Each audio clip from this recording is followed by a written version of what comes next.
Bismillahirrahmanirrahim. Assalamualaikum warahmatullahi wabarakatuh.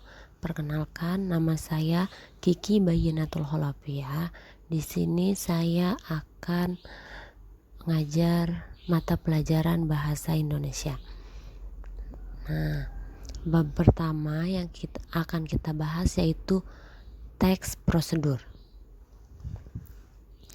Teks prosedur yaitu teks yang berisi tentang langkah-langkah atau tahapan-tahapan yang harus ditempuh untuk mencapai suatu tujuan. Setiap tahapan berisi informasi yang saling berkaitan. Selanjutnya, ciri-ciri teks prosedur yaitu 1. Judul ditulis secara jelas. Jadi judul tidak boleh ambigu, tidak boleh meragukan, harus secara jelas. Yang kedua, langkah-langkah kerja dipaparkan secara berurutan. Secara berurutan, tidak boleh secara acak, harus berurutan.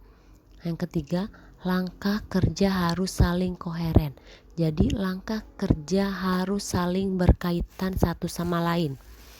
Langkah kerja 1 dengan langkah kerja 2 itu saling berkaitan, harus saling berkaitan.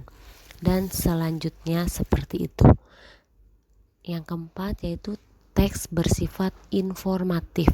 Jadi teks harus bersifat informasi untuk pembaca.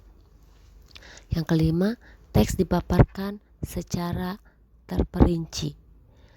Yang keenam, isi informasi bersifat objektif.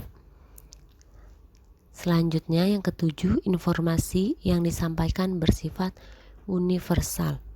Dan yang terakhir, teks bersifat aktual, akurat, dan logis. Ya, selanjutnya bagian teks prosedur.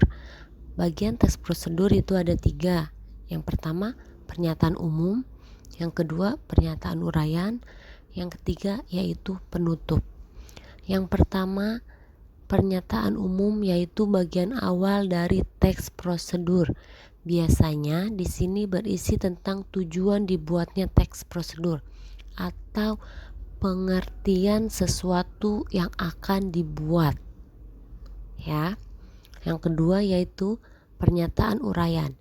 Pernyataan uraian yaitu langkah-langkah yang harus ditempuh dalam mencapai tujuan.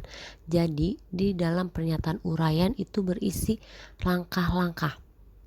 Ya, langkah 1, langkah 2 dan sampai seterusnya. Yang terakhir yaitu penutup. Penutup ini bagian akhir, yaitu berisi penegasan ulang atau mengulas kembali tentang teks yang dibuat. Sampai sini dulu pembahasan kita kali ini. Terima kasih. Assalamualaikum warahmatullahi wabarakatuh.